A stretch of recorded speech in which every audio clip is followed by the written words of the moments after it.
Amigos, amigas, ya estamos listos para otra mesa de investigación y diálogo contra Líneas Sin Censura TV. Ayer el presidente Andrés Manuel López Obrador en la mañanera, respondiendo al planteamiento de una colega, insiste en que el litio es para los mexicanos y que se han cancelado las licitaciones sobre este elemento clave para el desarrollo de nuestro país viendo hacia el futuro. Esto fue lo que dijo ayer. Son 3 ya. Gracias, presidente. Berenice Telles, del IT de México. Quisiera preguntarle sobre estas supuestas cancelaciones de esta empresa minera china en el tema de litio. Parece ser que hay alguna disputa con el tema de que si proceden o no proceden estas cancelaciones. Hay una, pues preguntan porque al final la ley se aprobó posterior al otorgamiento de las concesiones a esta empresa china de litio. Si tiene información de eso y qué es lo que va a pasar. Se está revisando porque las concesiones mineras se entregaban básicamente para la explotación de oro, de plata, de cobre, no de litio. Entonces, por eso fue el decreto de nacionalización del litio. Y solo es este caso de esta minera de origen chino, que originalmente era de una empresa inglesa y ellos la adquirieron, la concesión. Entonces estamos revisando eso legalmente, pero nosotros hemos tomado la decisión de que el litio sea de la nación, porque es un mineral estratégico. Y vamos a darle seguimiento legal al decreto de nacionalización. Las mineras no se van a quedar de brazos cruzados, que es un elemento jugoso en la mente de muchos privados. Pues hay que analizar lo que está pasando. Y le doy la bienvenida, como siempre, muy buenas noches, para Sósimo Camacho, corresponsal de la revista Contralínea. ¿Cómo estás, Sósimo? ¿Qué tal? Qué gusto saludarte, Vicente. Un gusto estar aquí contigo, con la audiencia. ¿Cómo ves el tema del litio y estos privados estas compañías mineras que quieren, a pesar de que ya el presidente lo ha establecido y así se ha decidido, que el litio sea para los mexicanos? Es muy interesante lo que está ocurriendo, Vicente. De hecho, nosotros en Contralínea, desde que se dieron las primeras concesiones, que se supo que allá en Bacadehuachi, Sonora, había precisamente reservas de litio, pues nos dimos a la tarea de investigar qué tan importantes realmente eran las propias reservas que hay ahí. Lo que podría yo comentarte, Vicente, es que en efecto, al parecer, ya los inversionistas chinos se habían dado cuenta de la importancia que tenía esta beta allá en Sonora, y pues sí, compraron las acciones de la minera que originalmente tuvo la concesión. Y señalar, Vicente, en efecto, no se van a quedar de manos cruzadas. Sin embargo, me parece que ahí el presidente de la República tiene razón cuando dice, ojo, es que en ese momento, cuando se entregaron las concesiones, no se entregaron para explotación de litio, se entregaron para explotación de cobre, incluso de cobalto y de otros minerales. Aquí lo importante es que habrá una disputa, me parece intensa, pero eso no quita el dedo del renglón en un asunto, Vicente, en el que tenemos 11% del territorio nacional concesionado. Estamos hablando de 20.990.000 hectáreas que se concesionaron a privados y que en muchas de ellas empezará el mismo problema. ¿Qué creen? hay litio, porque ni siquiera se había mapeado exactamente en la cantidad de vetas de litio que hay. Se sabe ahorita de Sonora, yo te podría adelantar también que hay reservas importantes en Oaxaca, por ejemplo. Pues vaya caso de las mineras, ¿no? Entre más les dieron, más querían y siguen queriendo. Hay que decirlo que en los gobiernos pasados se les abrió la puerta de par en par para explotar nuestro territorio social. Explotarlo, Vicente, de manera que causa incluso indignación. Solamente dejaban en el país el 3% de lo que extrajeron. Hablemos de oro, hablemos de plata, de cobre, de otros minerales que tienen un valor muy importante por su uso en la industria, y que solamente era el 3%. ¿Durante cuánto tiempo se les concesionó tal cantidad de recursos extractivos a transnacionales? También algunas mexicanas, está el caso de Grupo México, etcétera, pero la mayoría de ellas incluso de carácter extranjero, y que se sacaron el oro, sacaron la plata de este país y solamente en impuestos pagaron el 3%. Y además de que empezaron a generar una suerte de confrontaciones al interior de las comunidades, compraban algunos de los integrantes de las comunidades para apoyar la extracción, el extractivismo que se generaba sobre las tierras, sobre los recursos, y además desgarraban el tejido social. Y otra cosa muy importante, la contaminación que eso implica. ¿A cambio de qué? Del 3% de lo que se lleva. Tengo entendido, me corriges si tú tienes otra información, que el gobierno del presidente Andrés Manuel López Obrador ha retirado 9 concesiones de explotación de litio, y sobre todo que hablas tú de Bacadehuachi, allá en mi tierra, en Sonora, que sería el yacimiento de litio más grande hasta del mundo, se habla. Por medio de un documento dirigido a inversionistas, la empresa china Ganfeng Lithium informó que el gobierno mexicano, por medio de la Dirección General de Minas dependiente de la Secretaría de Economía, canceló 9 concesiones pertenecientes a dicha empresa debido a que no ha cumplido con los niveles mínimos de inversión para mantener los permisos.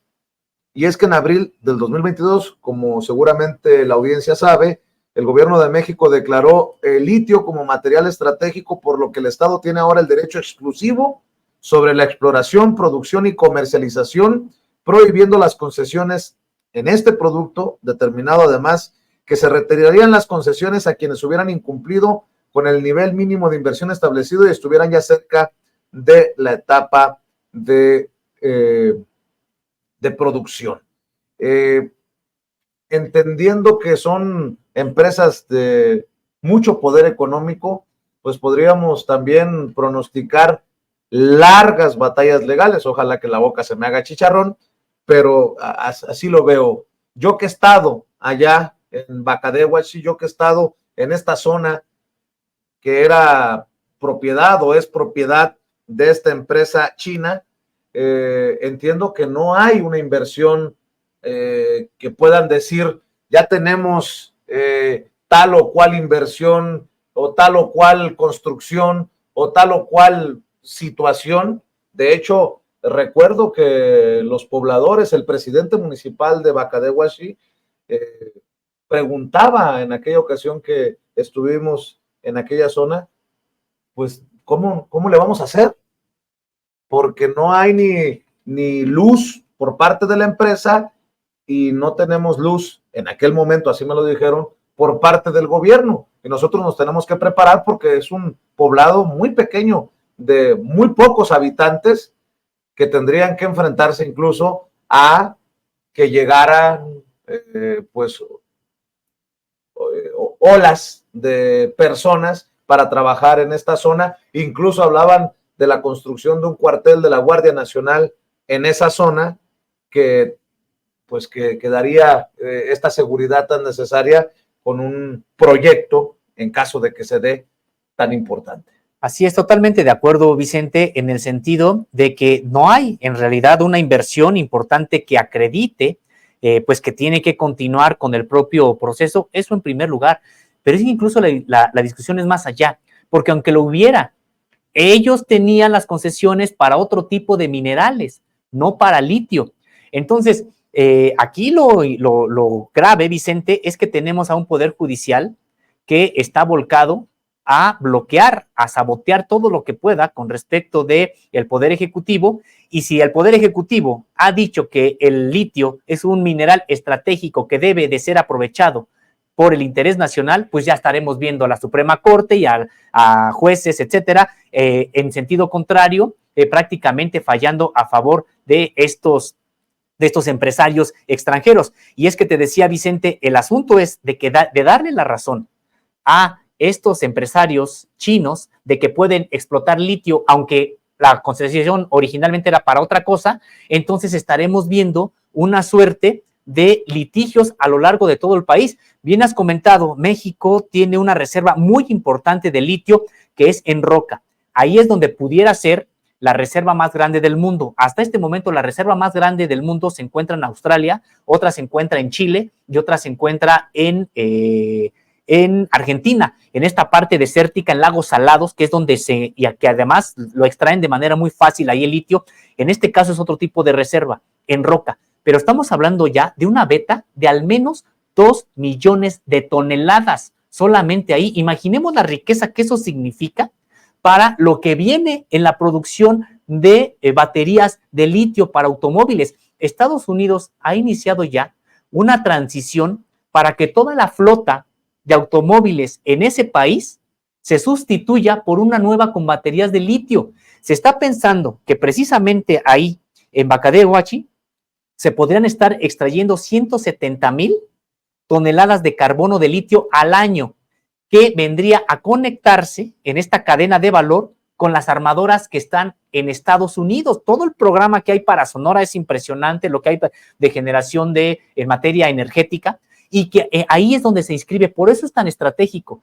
Y es estratégico para el país, en primer lugar, pero es estratégico incluso para toda la región de América del Norte, compitiendo en esta carrera por el litio con otro bloque tan importante como es China. Entonces, me parece, Vicente, que vendrá una suerte de litigios muy importantes que terminarán en el Poder Judicial, y eso es lo grave. Y va a ser interesante también cómo se desarrolla esta situación de litio en poblados tan pequeños como Bacadehuachi, porque si ahí no tienen drenaje, si ahí tienen problemas de agua y el agua va a ser tan necesario para la explotación de litio, ¿cómo harán llegar? No, es que es fascinante, es fascinante. Tendrá que entenderse el plan para desarrollar esta zona desde la trinchera de Alfonso Durazo, gobernador de aquel estado, desde Litiomex, encabezado por el licenciado Tadei, el propio presidente Andrés Manuel López Obrador, de cómo harán llegar el agua o cómo extraerán y a dónde llevarán este litio. Va a ser muy interesante. Te digo porque el problema del agua es sabido y es evidente en zonas como Bacadehuachi, por allá en Sonora. Y bueno, ojalá que el momento en el que explote el desarrollo de litio también termine beneficiando a estas zonas de donde salen muchos al norte, sobre todo Estados Unidos, a ganarse la vida, porque ahí no hay mucho por hacer, socio. De ahí la importancia, Vicente, de que gane el Estado mexicano.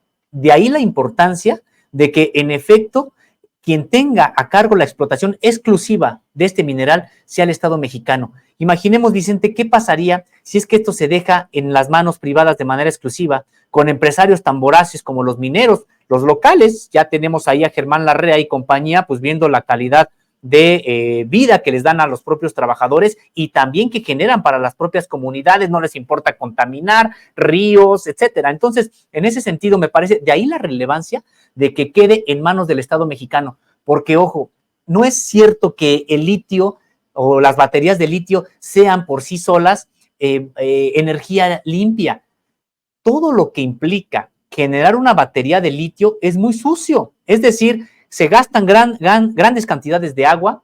No solamente tienes que hacer agujeros en la tierra tan importantes para extraer litio, sino una batería de litio también implica grandes cantidades de cobre, grandes cantidades de cobalto, de níquel. Es decir, tienes que generar una política extractivista masiva en el propio país que quiere producir baterías de litio. Si esto se lo dejamos a los privados, ya estaremos viendo qué tipo de negocios estarán haciendo, como los que ya nos tienen acostumbrados.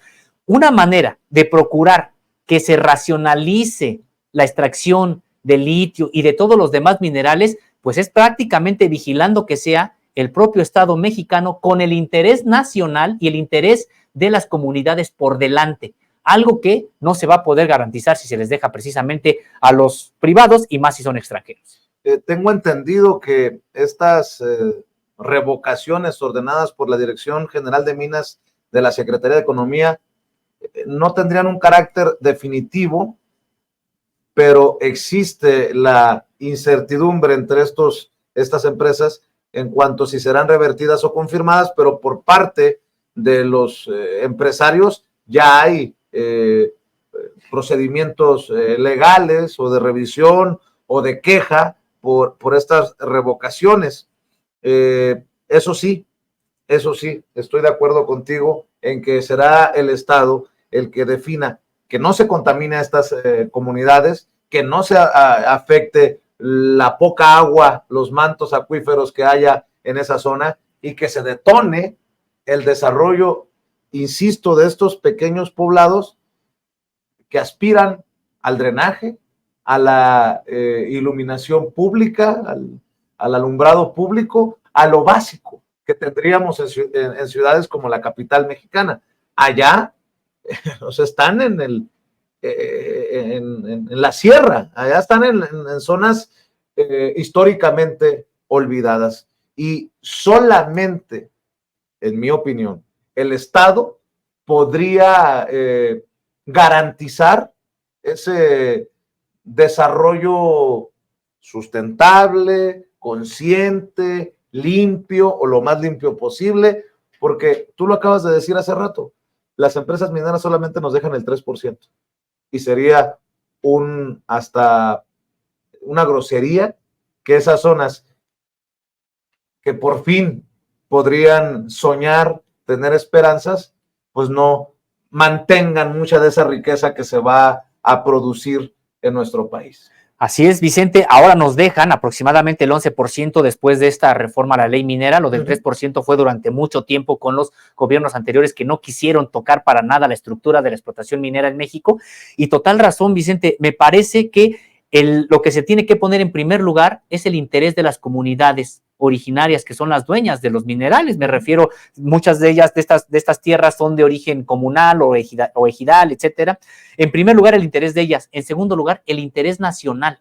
Eso es lo que se tiene que apelar precisamente en ese sentido, porque ya lo comentabas también tú, me parece que sería la única manera en la que se pudiera garantizar pues que se adquiriera para explotación nacional este mineral que es tan importante. Y decíamos, Vicente, es tan importante como prácticamente lo es el petróleo, es tan importante como lo llega a ser el sector energético, eléctrico.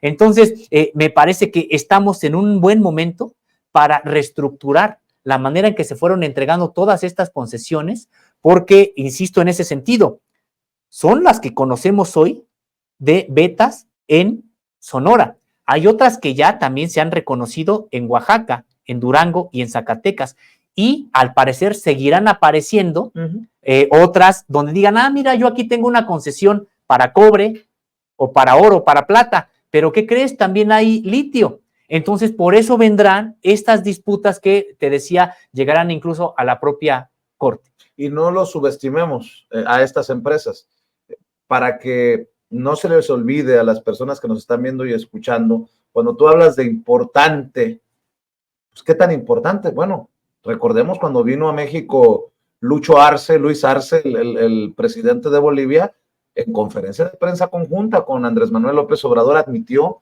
que el litio estuvo en el centro del golpe de Estado contra Evo Morales. O sea, no estamos hablando de un juego de chamacos, y no vendrán con sonrisa en el rostro las empresas, las mineras, a las que les revocaron las concesiones y a las que quieran explotar nuestro litio. Bueno, no vamos muy lejos. Acuérdate que Elon Musk, el dueño de X o de Twitter, de Tesla, dijo que cuando no se les da lo que quieren, lo van y lo arrebatan. Palabras más, palabras menos en relación precisamente a litio, que es el que al final le genera un producto tan necesario para sus automóviles como son estas baterías, Socio. Y tanto poder tienen, tanta influencia, que hicieron hablar al presidente de la Cámara Mexicana de la Industria Minera,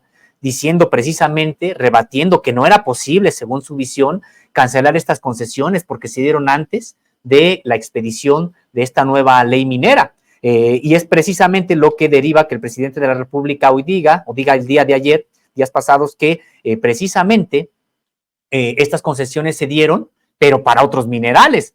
O sea, por eso decíamos, va a estar muy interesante el propio debate, porque ellos van a argumentar, no hay retroactividad de las leyes, tú ya me diste estas concesiones, pero, y a mí me parece que sí tiene razón el Estado mexicano al decir, sí, pero yo no te las di para litio, te las di para que explotaras otros minerales, tampoco lo aprovechaste y por eso te las estoy retirando. Pero ojo, tú no puedes explotar litio aunque tengas el propio territorio concesionado, porque son para determinados minerales. Pero ahí están ya hablando los propios intereses extranjeros a través de la Cámara Mexicana de la Industria Minera. Y es que estamos hablando incluso, Vicente, de algo que trasciende a los propios gobiernos nacionales. Estamos hablando de una confrontación entre dos polos, el chino que está emergiendo y que lleva la carrera ya ganada a Estados Unidos en todo este territorio, y por el otro lado, Estados Unidos, que está tratando de recuperar ese terreno que ya le ganaron los chinos, ¿a través de qué?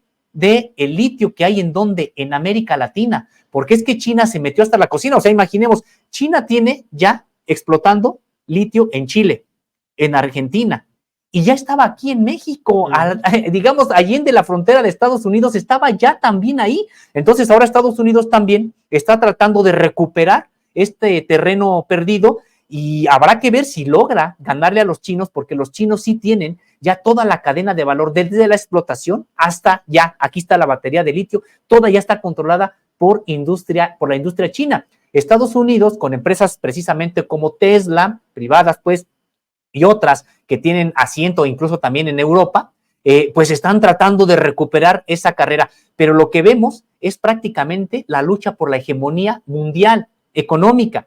Entonces, bien comentas, no se trata de un asunto menor, no se trata de un asunto meramente de un mineral más, no, se trata precisamente de algo que está pues de manera transnacional y con grupos en la propia geopolítica disputándose la hegemonía mundial. Si me permites, antes de pasar al otro tema que traemos en agenda, querido Sósimo, no exageramos cuando ponemos sobre la mesa el desarrollo cuidando el medio ambiente, un desarrollo que proteja a estas comunidades. Que no se nos olvide que la empresa de Germán Larrea contaminó todo un río, el río Sonora, precisamente por descuidos o por un actuar sin poner precisamente nuestros recursos, nuestro medio ambiente en el centro y nuestras comunidades. Todavía no hay certeza, tengo entendido, que aquello haya quedado del todo limpio después de aquella contaminación masiva del río Sonora que afectó a diferentes localidades que se encuentran precisamente a las orillas del río, pero solo como ejemplo de cómo estas mineras muchas veces pues les vale un cacahuate esa gente que es en muchas ocasiones la más vulnerable. El ejemplo, Vicente, resulta muy elocuente. El día de ayer jueves hubo un informe de parte de la Secretaría de Medio Ambiente y Recursos Naturales, pues prácticamente acreditando que este derrame en el río Sonora y ríos adyacentes, arroyos adyacentes, es el desastre hídrico más importante que haya ocurrido en la historia de nuestro país.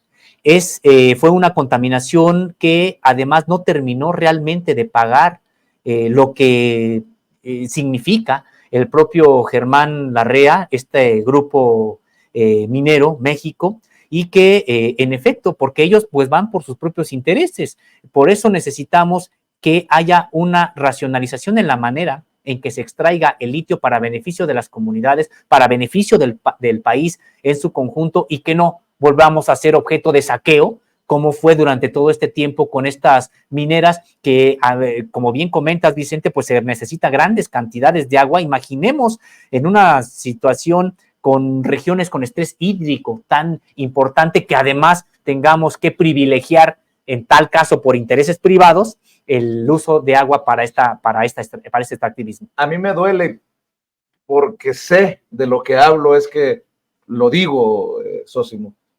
Esto que estás mencionando es podría ser lo más doloroso.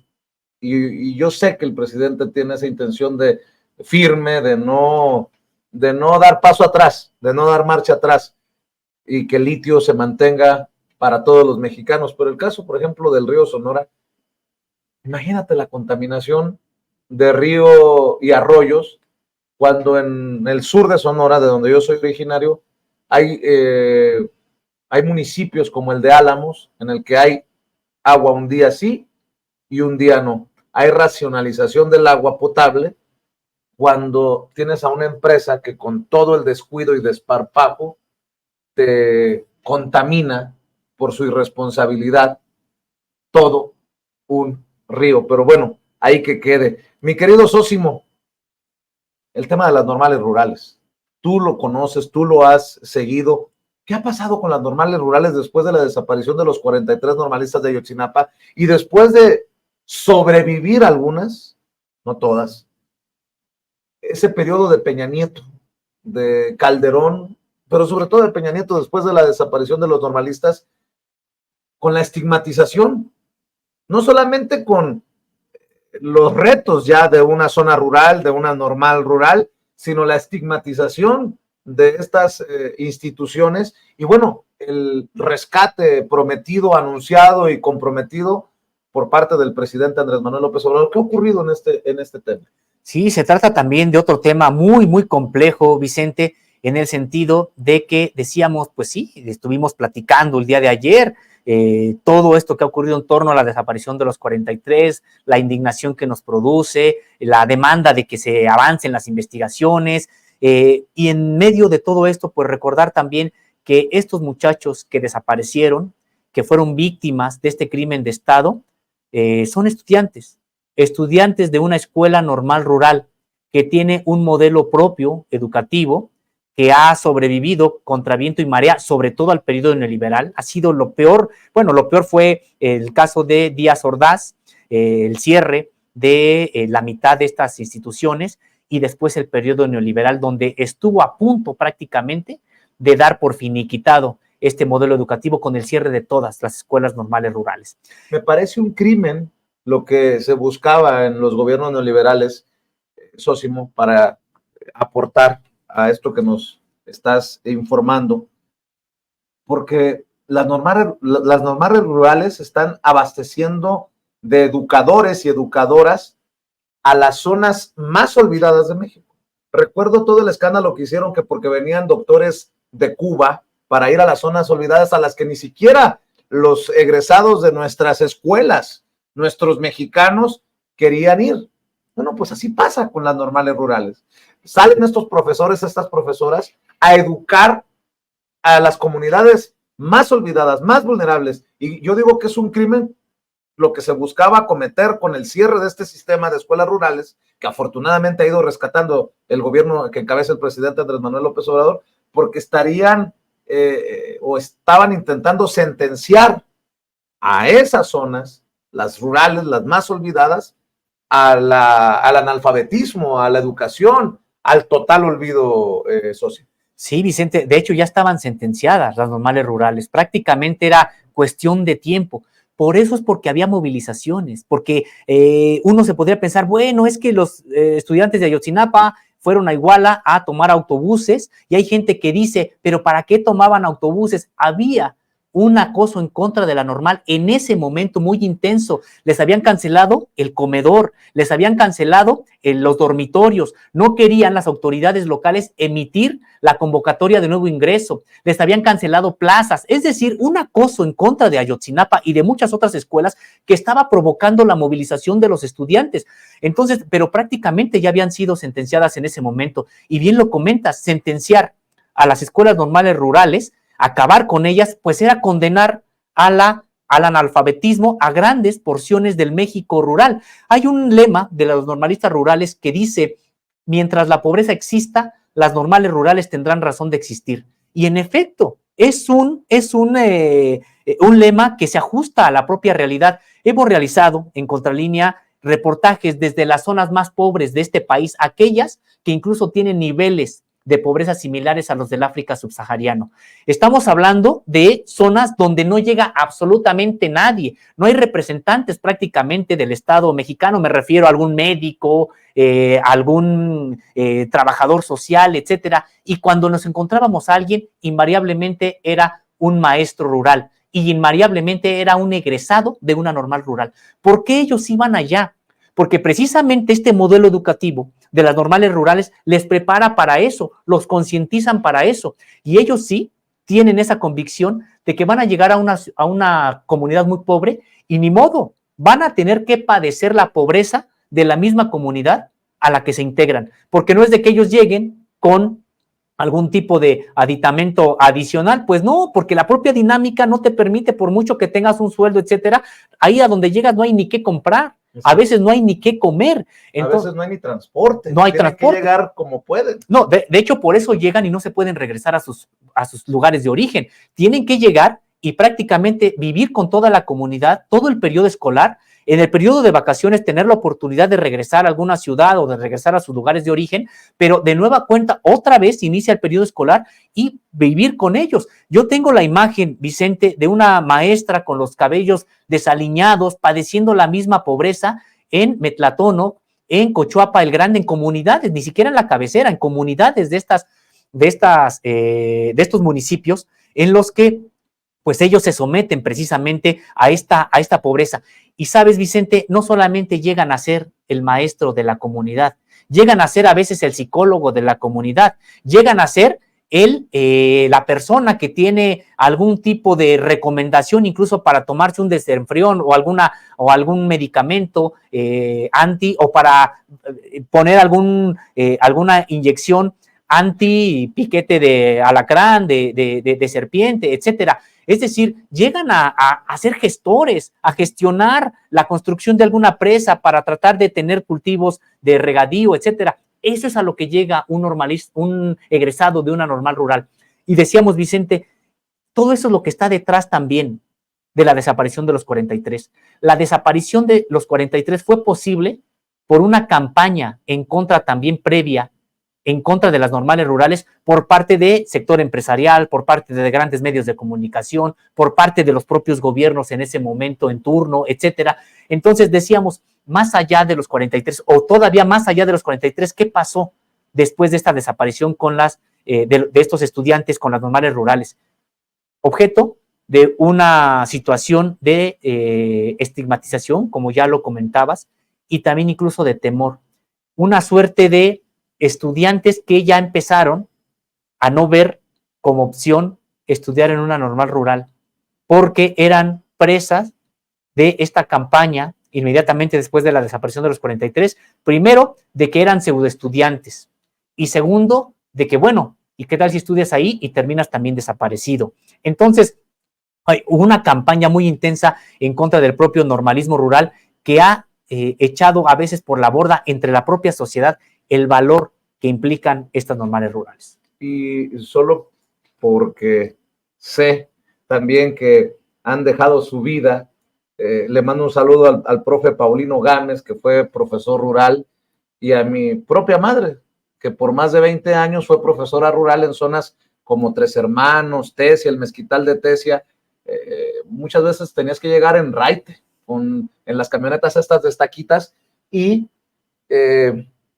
también hay que reconocer esta labor que hacen los egresados de las normales rurales, porque muchas veces son los profesores de primero, segundo, tercero, cuarto, quinto y sexto a la misma vez, porque la misma población estudiantil es tan variada, estos poblados, y no hay más que un solo profesor o una sola profesora. Estarás de acuerdo, Sósimo, que es ya solo por eso una labor encomiable la que se realiza.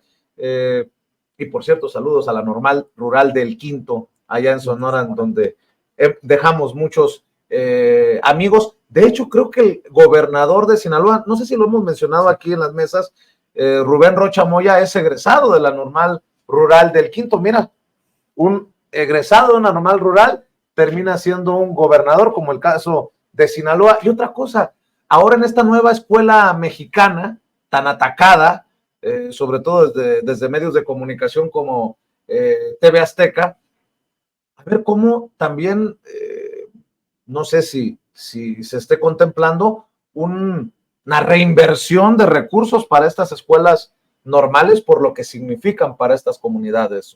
Así es, me parece, Vicente, que ahí precisamente todavía hay una deuda, no tanto en la cuestión de la inversión, porque me parece que los recursos están fluyendo, sino también en la reforma que hace falta, porque estas escuelas tienen que regresar a la federalización para que no dependan de la voluntad, del ánimo de los gobiernos locales en turno, porque hemos visto el caso reciente, me refiero a los sexenios recientes, anteriores del de Peña Nieto, en el que pues se destinaba el recurso y no siempre llegaban a las normales rurales, incluso ya en el actual sexenio, en el que había recursos que destinaba el gobierno federal, por ejemplo, a la Escuela Normal Rural Vasco de Quiroga, de Tiripetío, Michoacán, y que el gobierno de este gobernador Bala, se me olvidó ahorita el nombre, el gobernador perredista, supuesto en su momento, Michoacán? Sí, de Michoacán.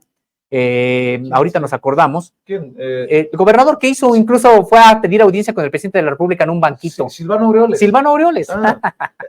Es que, como no me decías, el encargado de las cuestiones agrícolas del Frente Amplio opositor, por eso me confundí, querido socio.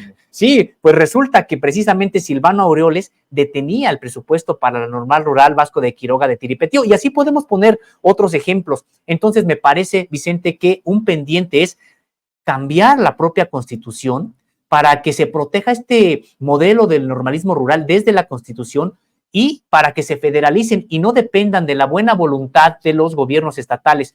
Porque me gustaría aquí hablar precisamente, Vicente, de este modelo de normalismo rural, porque uno puede decir, bueno, son estudiantes muy aventados y con muchas convicciones que pueden llegar a una comunidad alejada a instalarse como profesores. Hay que recordar que este modelo es único, no lo tienen las escuelas normales urbanas o aquellas que no tienen esta característica de normal rural.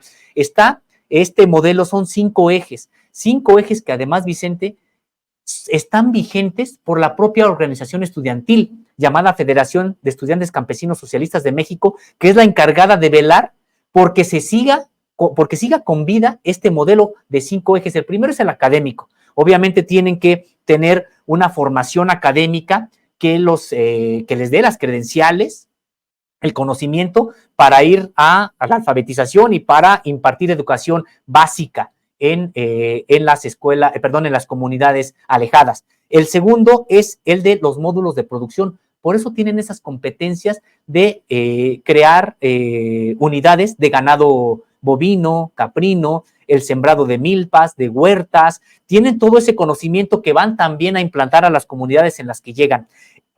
Dentro de módulos de producción también hay talleres de serigrafía, talleres de carpintería, talleres de herrería que los capacitan también para eso. El tercer módulo es el deportivo. Tienen atletismo, tienen voleibol, básquetbol, etcétera, y también las capacidades para lugares a los que lleguen, también poder a la propia población, no solamente a los estudiantes, sino a la propia población, generarles algún tipo de conocimiento de la activación física y del deporte, etcétera. Y el último es el político, que es el que da precisamente vida a todo esto. Ellos sí tienen, además de su formación formal en la educación primaria, educación básica, etcétera, pues tienen también una formación política que se asumen marxistas, leninistas, es decir, materialismo histórico. Pero esto es lo que le da vida a todo lo demás. Decíamos, es un modelo único y que me parece que tendría que estarse preservando porque no hay otro modelo en el mundo. Hubo otros que en su momento surgieron, similares en América Latina, pero que fueron también con la llegada del neoliberalismo durísimo en todo el continente, pues sucumbiendo. El único que sobrevivió de todos estos modelos en América Latina es precisamente el mexicano. Y hablabas de cómo estos personajes como Silvano Aureoles detenía el dinero para para la educación, para los profesores. Yo no sé si todavía sea universal la beca para los normalistas en escuelas normales rurales, y también hay que decirlo, en escuelas normales urbanas, pero cuando les aprietas lo del dinero, los estás ahogando, porque muchos de estos estudiantes son de zonas y de familias tan pobres que lo único que tienen para comer es muchas veces lo que les llega de beca, y con eso pues estirarlo, no solamente para comer, sino para lo básico. No sé si todavía está este sistema de becas, pero yo recuerdo cuando también me tocó, pues que no solamente era necesario, era urgente, era lo único con lo que se podían agarrar o de lo que podían echar mano para sobrevivir. Apuntas hacia algo muy importante que está en el corazón de las normales rurales, Vicente. Las normales rurales tienen como primer requisito para aceptar a un estudiante la pobreza. No puede acceder a algún estudiante que tenga la posibilidad de estudiar en otra institución, porque la filosofía de las normales rurales es: aquí viene aquel que es rechazado de todos lados por su pobreza. El primer requisito es ser pobre. En ese sentido, en estas escuelas, así te lo dice. Se hace un estudio socioeconómico y el primer requisito para aspirar es de que sea una persona proveniente de familias de escasos recursos. Todos los estudiantes de las escuelas normales rurales provienen de familias que, de no tener esa oportunidad de una normal rural, no hubieran podido enviar a sus hijos a acceder a la educación superior. Así de intenso es este asunto, porque uno podría decir, bueno, hay otras opciones para la educación pública gratuita. Están universidades como la UNAM, donde prácticamente hay una gratuidad, bueno, ahora ya cuestionada, ya será tema de otra mesa, pero hay universidades, instituciones que dicen que son gratuitas. El asunto de una normal rural es de que tiene una filosofía que dices, pues sí, yo no te estoy cobrando nada, pero si eres de escasos recursos, de todas maneras estás en desventaja, porque tendrías que pagar entonces techo, vestido, alimentación, mientras estás estudiando. ¿Quién te va a dar eso? Aunque no pagues la colegiatura, ¿quién te va a sostener mientras estás estudiando?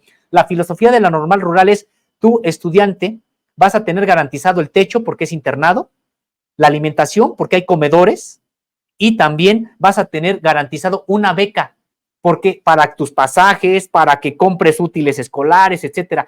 Ese es parte del modelo de las escuelas normales rurales. Y también decirle a la gente que las cartulinas, los marcadores, los gises, los borradores, todo lo que se utiliza para las prácticas, cuando vas a practicar, preparándote ya para la graduación, todo lo compra de esa beca el estudiante. No hay de que aquí hay cartulinas, aquí hay, no, los materiales didácticos los compra la propia estudiante o el propio estudiante.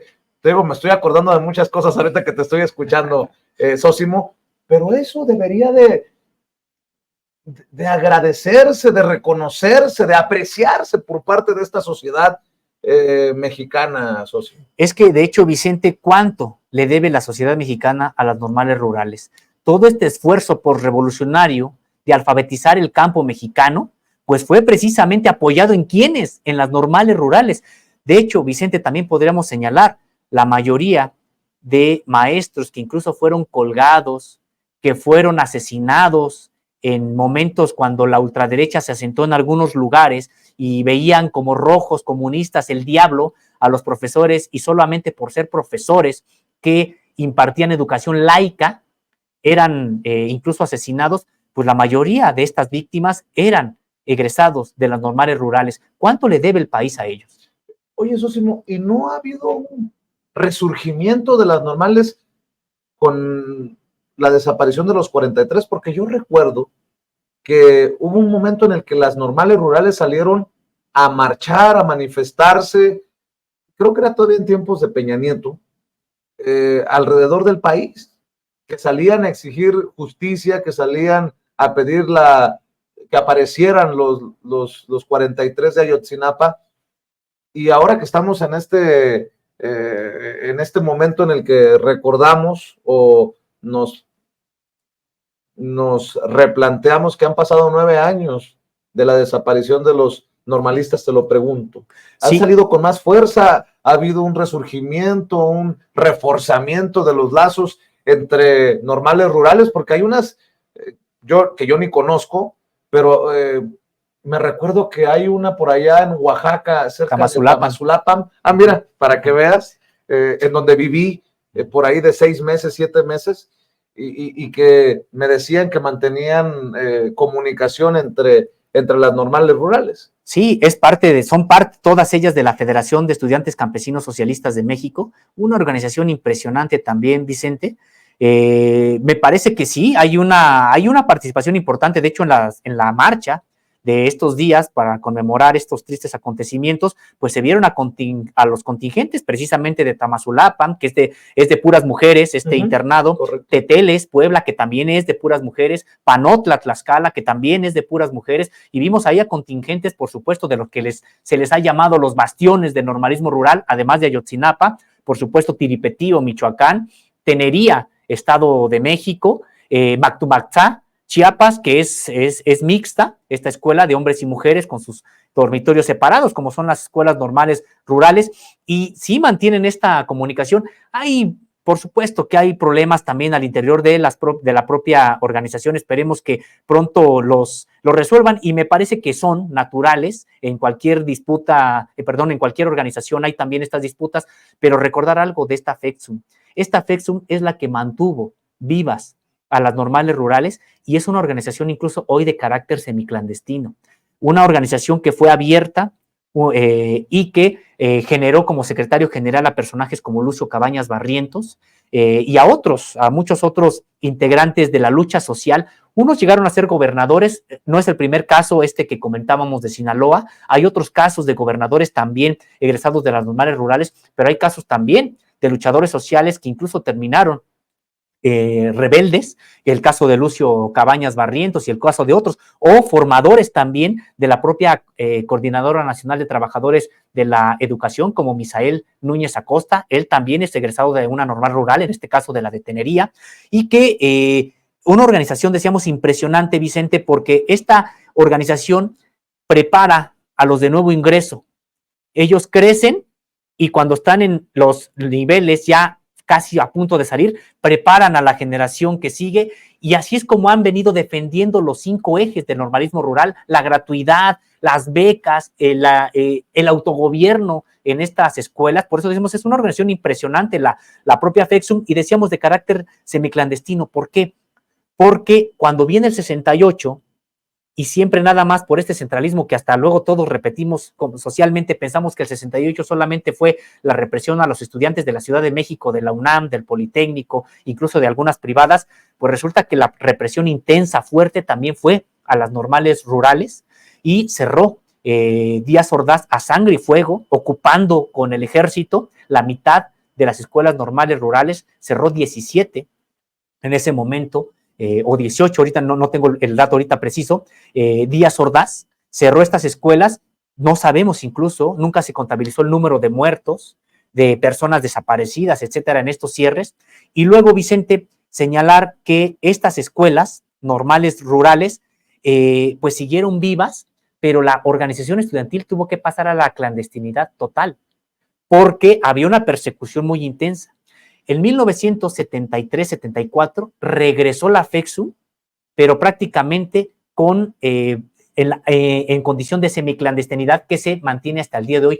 Nunca se saben los nombres reales de los estudiantes que ocupan las principales carteras, ni en las escuelas, ni a nivel los organismos nacionales que ellos les llaman, y lo hacen por una cuestión de protección durante tanto tiempo de acoso, tanto tiempo de tratar de cerrar las normales rurales. Recuerdo que en las primeras mañaneras, y aquí me vas a iluminar tú porque estás más informado, se hablaba le pedían al presidente la reapertura de una escuela rural, no me acuerdo si es en Hidalgo. Sí, el Meche. El Meche. Sí. ¿Qué ha pasado, sabes? Pues mira, Vicente, aquí tenemos que señalarlo, se ha reabierto, pero no se ha reabierto como normal rural. Es parte de la lucha que hay hoy. Qué bueno que también siguen en negociación, no se ha perdido la comunicación, a pesar de también un asunto similar, guardando las proporciones con los padres de los 43, en el sentido de que también hay reclamos fuertes hacia el gobierno federal en ese sentido, porque sí se reabrió el MESHE. ¿Y cuándo se cerró? ¿En tiempos de qué? Osorio Chong, como gobernador precisamente de este estado de Hidalgo, en tiempos de Osorio Chong, y también se cerró pues a sangre y fuego, porque así es como solamente se puede cerrar una normal rural. Los estudiantes no se dejan, los estudiantes hemos visto que tienen incluso como parte de su propia formación ahí en la escuela, pues la lucha social, el activismo político. Entonces, no es fácil cerrar una normal rural, prácticamente siempre se tiene que hacer con violencia, y así fue de manera violenta, indigna, como Osorio Chong cerró el MESHE Hidalgo. El presidente de la República dijo precisamente una escuela tan emblemática como el MESHE, en su momento bastión también del normalismo rural, se tiene que reabrir en la actual administración como una manera incluso también simbólica de decir, van adelante las normales rurales y lo que fueron acosadas, lo que fueron perseguidas, ya no más. Bueno, en ese sentido señalar, Vicente, que sí se reabrió el MESHE, pero no como normal rural. ¿Por qué? Porque no tiene estos 5 ejes de los que hemos hablado. Si no tiene los 5 ejes de los que hemos hablado, pues no se puede considerar una normal rural, será una normal, otra escuela formadora de profesores, pero no una normal rural, porque es un modelo educativo que se tiene que preservar. Se está en diálogo para relanzarlo con estos 5 ejes, y me parece que ahí, pues sí, habría que hacer un llamado a las propias autoridades, a la propia sensibilidad de las autoridades, para, si se le va a llamar reapertura de una normal rural, tiene que ser con los 5 ejes, sino que se le cambie el nombre. Claro. Porque si no, podrían decir, a ver, es una escuela normal que se va a llamar Luis Villarreal, si quieren igual, con sede en el MESHE Hidalgo, pero si no tiene los 5 ejes, no se le puede llamar normal rural. Pues mi querido Sósimo, fascinantes los temas de los que vienes a hablar con nosotros en esta mesa de investigación contra Líneas Sin Censura. ¿Por qué no cerramos invitando a la audiencia a que los lean, a que los vean, a que los escuchen como siempre? Pues muchas gracias, Vicente, muchas gracias por también el interés en estos temas. Los detalles los encuentran en www.contralinea.com.mx. También pueden seguirnos ahí en redes sociales, estamos como Contralínea en YouTube, Facebook, Twitter, Instagram y TikTok. Bueno, Twitter ahora que ya se llama X o X. Y también estamos como Contralínea Audio en Apple Podcast, Spotify y iVoox. Tenemos un noticiero por nuestras plataformas que se transmite de lunes a viernes en punto de las 10 de la mañana y hasta el mediodía. También una mesa de análisis, contradebate, lunes, miércoles y viernes de la 1 a las 2 de la tarde. Y les invitamos, pues, con mucho gusto a que nos acompañen en este espacio, en esta alianza Contralínea Sin Censura de lunes a viernes en punto de las 8 de la noche. Pues ahí estamos.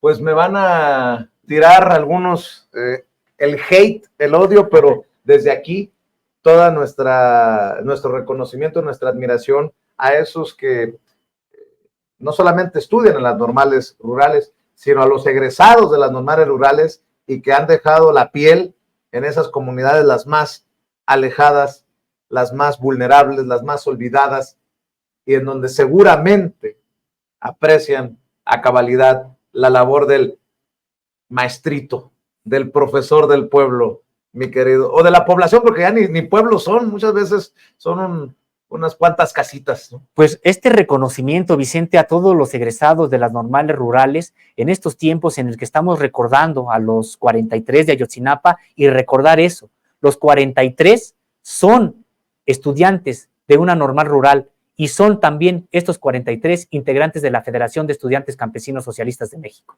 Querido Sósimo, que pases excelente fin de semana y nos vemos la próxima con otra mesa. Claro que sí, un gusto como siempre, Vicente. Estaremos al pendiente de la edición de la revista que sale este fin de semana. Recuerde, cada fin de semana busquen www.contralinea.com.mx la edición que publican precisamente ahí en el equipo que comanda el maestro Miguel Vadillo. Somos Sin Censura, todos somos Sin Censura, y continuamos.